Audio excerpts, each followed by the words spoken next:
कवि सुमित्रा नंदन पंत की कविता चींटी आज हम समझेंगे।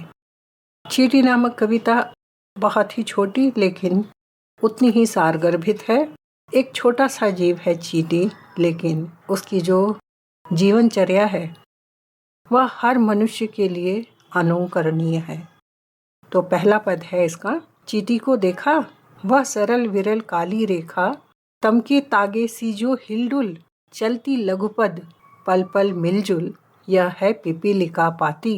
देखो ना कि इस भांति काम करती वह सतत, कण कण कण के चुनती अविरत। तो इसकी व्याख्या भी हम साथ साथ देखते चलेंगे।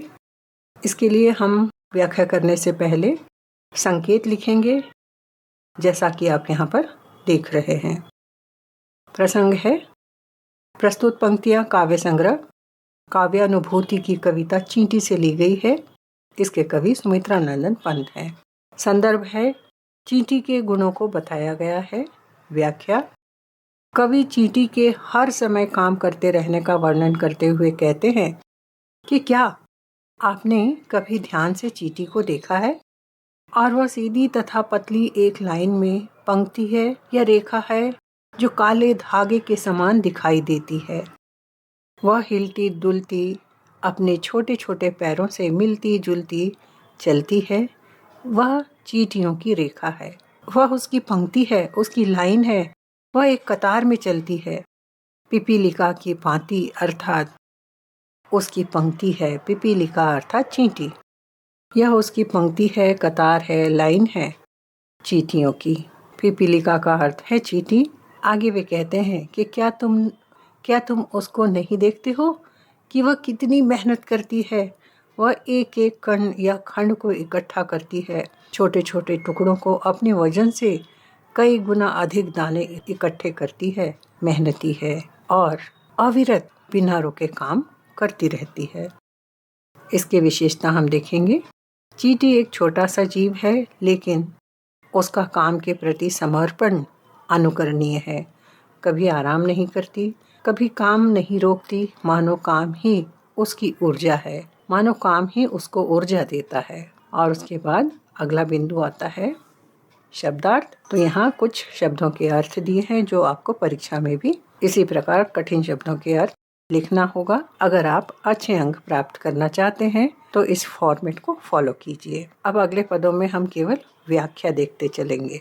गाय चराती, धूप खिलाती, बच्चों की निगरानी करती, लड़ती अरि से तनिक न डरती, दल के दल सेना संवारती, घर आंगन जनपद बुहारती। व्याख्या इस प्रकार है। गायों को धूप में चराती अर्थात चींटियों का जो समूह होता है उसमें गायें भी होती है और चींटियां उन चींटी गायों को चराने ले जाती है, भोजन कराती हैं, धूप का स्नान भी कराती हैं और साथ ही बच्चों की देखभाल भी करती हैं। चींटियां भी सामाजिक प्राणी की तरह उनका समाज होता है। वे एक दूसरे की देखभाल करते हैं, एक दूसरे की सहायता करते हैं और अपने दुश्मनों से जरा भी नहीं डरते हैं, उनसे लड़ती है तथा अपनी सेना दलों को सजाती भी है। जिस प्रकार उनके दल में गाय होती है, उनके अपने बच्चे होते हैं, इसी तरह उनकी सेवा भी करती हैं। अपने सैनिकों के दलों को बहुत अच्छे से सजाती हैं और जैसे ही समय होता है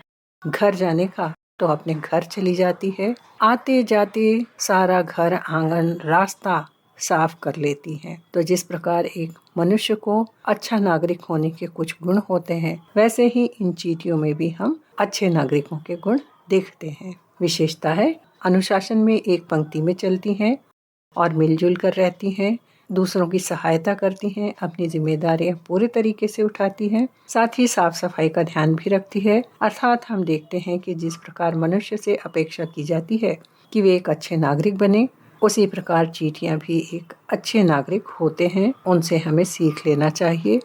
और कवि का संदेश है कि चींटियां सेल्फ डिसिप्लिन से ही कवि यही संदेश देते हैं कि सेल्फ डिसिप्लिन ही सबसे अधिक महत्वपूर्ण होता है चरित्र निर्माण करने में। अगला पद है, चींटी है प्राणी सामाजिक, वह श्रमजीवी, वह सुनागरिक। देखो चींटी को, उसके जी को, भूरे बालों की सी कतरन, छुपा नहीं उसका छोटापन। वह समस्त पृथ्वी पर निर्भय विचरण करती, श्रम में तन्मय, वह जीवन की तिनगी अक्षय। व्याख्या है कि चींटी एक सामाजिक प्राणी है।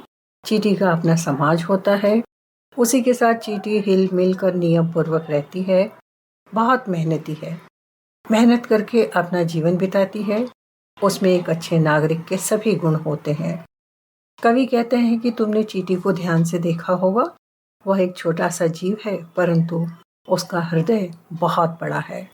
भूरे बालों की कतरनों के समान लघु और पतली है। कई बार हम चींटियों को देखते हैं कि वे काली भी होती है, भूरे रंग की भी होती है, और वह इस तरह एक लाइन में चलती है, एक कतार में चलती है कि मानो बालों की कतरने पड़ी है। अर्थात वे बताना चाह रहे हैं कि वे इतनी कोमल होती हैं, इतनी छोटी होती हैं कि जैसे हमारे बालों के कतरन इधर उधर पड़े रहते हैं, तो बाल जितने कोमल होते हैं, नाजुक होते हैं, वे उतनी ही नाजुक होती हैं, लेकिन काम कितना मेहनत का करती है। उसके आकार का छोटापन बताने के लिए कवि ने उदाहरण दिया है कि उसका आकार छोटा है, हर कोई जानते हैं, लेकिन हृदय में अपूर्व साहस है। वह सारी पृथ्वी पर जहाँ चाहती है बिना डरे घूमती है, जबकि आकार छोटा है। उसे किसी भी स्थान पर घूमने में डर नहीं लगता। हर समय मेहनत करती है, भोजन इकट्ठा करके काम में जुटी रहती है। वह श्रम की, मेहनत की साकार मूर्ति है। वह कभी नष्ट न होने वाला अग्निखंड है। जब तक उसका जीवन है, मेहनत की आग उसे प्रेरणा देती रहेगी। विशेषता है, यही संदेश है कि इतना छोटा सा जीव अपनी मेहनती स्वभाव और निरंतर काम करते रहने की प्रकृति के कारण इस धरती पर अपना विशेष स्थान रखती है। हमें चींटी से सेल्फ डिसिप्लिन सीखना चाहिए, और जो उसका कोमलपन है, उसका जो आकार का छोटापन है, ऐसे देखा जाए तो वह डर सकती है, डर के छुप कर रह सकती है, लेकिन वो वह अपनी ताकत बनाती है कि वह इतनी नाजुक होती है। कोई भी मसल दे तो मर जाए, तेज हवा चले तो उड़ जाए, तेज पानी के बहाव आए तो बह जाए, लेकिन वह अपनी इस कमजोरी से, जीवन से हारी नहीं। तो इस प्रकार हम देखते हैं कि हम में जो कमियां हैं, उस कमी को हमें अपनी ताकत बनाना चाहिए। यही संदेश हमें इससे मिलता है। अगला पद है, वह भी क्या देही है तिल सी, प्राणों की रिलमिल झिलमिल सी, दिन भर में वह मीलों चलती, अथक कार्य से कभी न टलती। व्याख्या है कि उसका शरीर कोई बड़ा नहीं है, तिल के समान अत्यंत छोटा है। जिस तरह एक अनाज होता है छोटा सा, तिलहन होता है एक छोटा सा, उसी के समान उसका शरीर भी छोटा सा है। उसकी तुलना यहाँ पर तिल से की गई है कि इतनी छोटी होती है, फिर भी चींटी शक्ति से भरपूर है। वह इधर उधर घूमती रहती है, दिन भर में कई मीलों की लंबी यात्रा करती है, फिर भी कभी थकती नहीं है और निरंतर अपने काम में लगी रहती है। धूप छांव ठंड में भी अपना कार्य करने से नहीं रुकती है। प्राणों की रिलमिल झिलमिल सी का अर्थ है कि वह इतनी नाजुक होती है, कोई भी मसल दे तो मर जाए, तेज हवा चले तो उड़ जाए, तेज पानी के बहाव आए तो बह जाए, लेकिन वह अपनी इस कमजोरी से, जीवन से हारी नहीं। वह हर कहीं अपने आप को पहुंचा ही लेती है। विशेषता है कि चींटी को यह सब कोई नहीं सिखाता। यह उसका अपना गुण है। यह उसका अनुशासन, सेल्फ डिसिप्लिन से आया है, और यही वह निरंतर अपने आने वाली पीढ़ियों में भी संचार करती रहती है और निरंतर काम में लगी रहती है। विपरीत मौसम में भी अपना कार्य करने से नहीं रुकती, न घबराती है। तो यह हम विशेषता देखते हैं कि चींटी को यह सब कोई नहीं सिखाता, यह उसका अपना गुण है। कठिन शब्दों के अर्थ आप देख रहे हैं। सारांश और विशेषता के बाद हम देखते हैं कि प्रश्न पत्र में आपको सबसे पहला प्रश्न आता है जो पाठ्य पुस्तक के चैप्टर्स के ऊपर होता है। पहला प्रश्न होता है, एक शब्द या वाक्य में उत्तर लिखिए। पूरी किताब में से 10 प्रश्न दिए जाते हैं, एक एक अंक के लिए, और 10 प्रश्नों के उत्तर आपको एक शब्द में या वाक्य में या वाक्यांश में लिखना होता है। अगर आपका उत्तर एक शब्द में लिखने से पूरा होता है तो अधिक लिखने की आवश्यकता नहीं होती है। यहाँ आप देख रहे हैं स्क्रीन पर इस पाठ में से एक अंकीय और एक शब्द में उत्तर लिखने वाले प्रश्न तैयार किए हैं। तो प्रश्न भी हैं, उत्तर भी हैं। आप देखकर अच्छी तरह समझ सकते हैं कि इन प्रश्नों के उत्तर किस प्रकार लिखे जाएंगे। इसके बाद हम देखेंगे दूसरा प्रश्न होता है, ससंदर्भ व्याख्या कीजिए। 2 × 7 = 14। आपको 3 वाक्य दिए जाएंगे पूरी किताब में से और उनमें आपको 3 में से किन्हीं 2 प्रश्नों के उत्तर लिखना है, ससंदर्भ व्याख्या करना है। अगला प्रश्न है, टिप्पणी लिखिए। प्रश्न 4, 1 × 6 = 6 कि 2 शीर्षक दिए जाएंगे, 2 में से किसी एक पर आपको टिप्पणी लिखना है।